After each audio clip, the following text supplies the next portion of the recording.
Collision alert.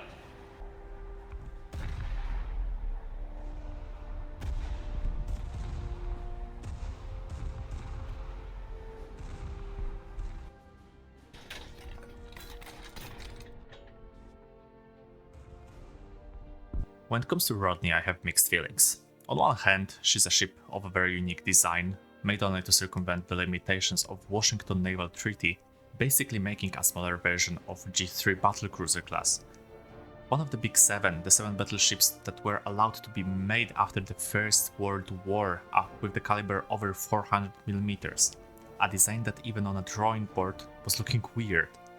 3 triple 406mm turrets in all front layout, only 2 main shafts instead of 4 like in older designs. Whole superstructure moved to the back, unlike in similar design of the Richelieu or Dunkirk class, which maintained central superstructure. All to make this ship as powerful as already existing fresh, new battleships of Japan and USA with similar caliber and firepower. On the other hand, new additions, such as the first time use of an armored deck on a British ship, unique armor layout of 356mm of cemented cube armor on main belt, with upper belt having up to 80 degrees of angle, making it even harder to penetrate with even the most powerful German and Italian guns at the time. A ship of its times, one can say. A lot of compromises have been made in order to make her work. And to add to that, this ship had such a nice history, serving from this beginning and to the end of the war, involved in one of the most famous actions, such as pursuit and sinking of Bismarck, Operation Pedestal, landing on Sicily, Normandy, Norway campaign, Atlantic campaign from 1940 to 1941, the Maltese convoys, serving in Africa, Sicily, Salerno, Mediterranean, La Manche Channel, and even on the Arctic, pretty much the whole European theater. And what pains me even more, that in War Thunder such uniqueness can be summed up in just 2 words: very boring. That is of course only my opinion, but I can't really sum up this ship as anything else. On paper, everything is perfectly fine, like, powerful guns, strong armor, adequate secondary and AA firepower. Yet she didn't invoke any emotion from me besides 2, boredom and frustration, but I'll go back to that later. Let's start with mobility, which is to say the least underperforming. 23.6 knots or 43 km per hour makes her one of the slowest modern battleships in the game, excluding of course some of the US standard battleships. But those were made before or during the First War. And with mediocre speed comes very bad maneuverability. You turn like a brick wall, so just remember to make your decisions a minute ahead or you'll end up sailing into an island or worse, straight into the enemy shells coming right at you. Which brings us to the segment we all want to talk about. Firepower. Again, on paper it's great.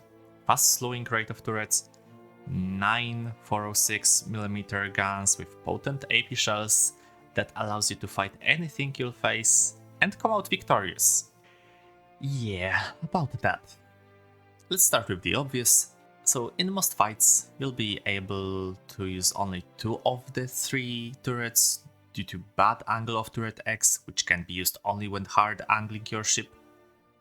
But that's manageable, especially due to very fast slowing rate of the turrets, the fastest when it comes to the British battleships, and fast enough to be competitive with some of the other nations like Japan or even Germany. But yeah, of course that's manageable. Just angle your ship, give yourself that boost of an armor from angling and unleash hell on your opponents. Hell which comes once per 40 seconds with the aced crew.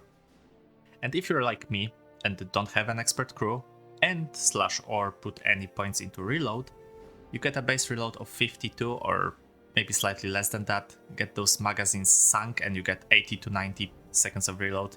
Start repairing and add all of those modifiers and you can get a whopping 140 to 150 seconds of reload per turret. You have to go to the kitchen and make yourself a nice cup of tea to solidify that British spirit. And As you might have guessed, currently those are the slowest reloading guns in the whole naval. Again, comparable with US 356mm, just the difference is those are way bigger than them. And let's not forget the part where you can only shoot frontally like mentioned before, because you don't have turrets in the back, so good luck shooting that flanking Scharnhorst or Amagi. What also is worth mentioning is the dispersion. Better than when it comes to the British 381mm, so the standard British gun that we have in the game, although the vertical spread might be even worse than that, especially from the turret X, with the vertical spread of Jesus Christ and even more. But again, first salvo is good, second salvo has the worst spread, but that's pretty much something you can get used to it, but it still pains, especially at the distances which you should be keeping. So 12 to 13 kilometers even, because of those slow reloading turrets. Don't go into CQB. You are not a brawler, you will lose pretty much 9 out of 10 fights when it comes to the close quarters. Don't fight with Japan, don't fight with Italy, don't fight with France, with the Dunkirk, don't fight with Germany, fight maybe with British, and even then, when it comes to Hood has better fire rate, so you are at a disadvantage. But let's move aside from that. Just remember to keep your distance and you should be fine. And secondaries are, of course, alright. 6 twin 6 inches with SAP and reload of 15 seconds, and 6 single 4.7 inches with reload of 6 seconds are enough to defend you from softer targets like destroyers and weaker armored cruisers. A coverage is your typical 40 and 20 mils with a couple of heavy 50 cals, so you have a good range and firing rate to fend off any plane that will try to bomb or torpedo you. And even if those planes are way up above in the skies, so like strategic bombers or something, you still have enough of the firing range. But I'm complaining, here's the good part. Unlike standard US battleships, which I've been comparing Rodney a lot in this video, you have superior survivability. Your magazines are located deep below waterline, almost undetonable.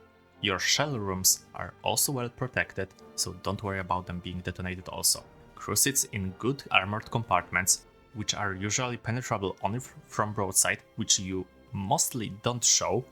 Just a nice tip: with unrepairable bridge, you will get down to 30 to 40% of buoyancy from a singular compartment, which often happens to be the one with your 2 frontal turrets, so take that into consideration when you're taking hits, because, like I mentioned before, those tank magazines aren't going any faster.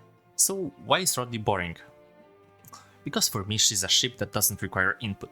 Set course, speed, and press 2 buttons, once to set range, second to shoot salvo, and that basically is rinse and repeat per 1 minute until you die or match ends. And even better, the typical strategy would be to reach a desirable position from a safe distance, to use both your armor and guns to your advantage, and remain stationary for the rest of the match, so that's even less of a gameplay and more of a point-and-click adventure. Like I said, going to your kitchen and making yourself a cup of tea isn't really that of a jab, it's more of a statement. Overall, Rodney is a good ship with a boring gameplay routine. Good addition to normal match, but in easy I'd probably fall asleep if I had to sail with that slow speed of hers. Grab her, because she's worth it, using in a lineup with Hood and Repulse, but don't expect magic to happen. Or it might be just my fault because I suck with such ships. Goes to show how balanced British ships are in the game, either they suck or you suck. I hope you have a beautiful day, night, evening or an afternoon, wherever you are. This is Aventer out, see you next time, bye bye.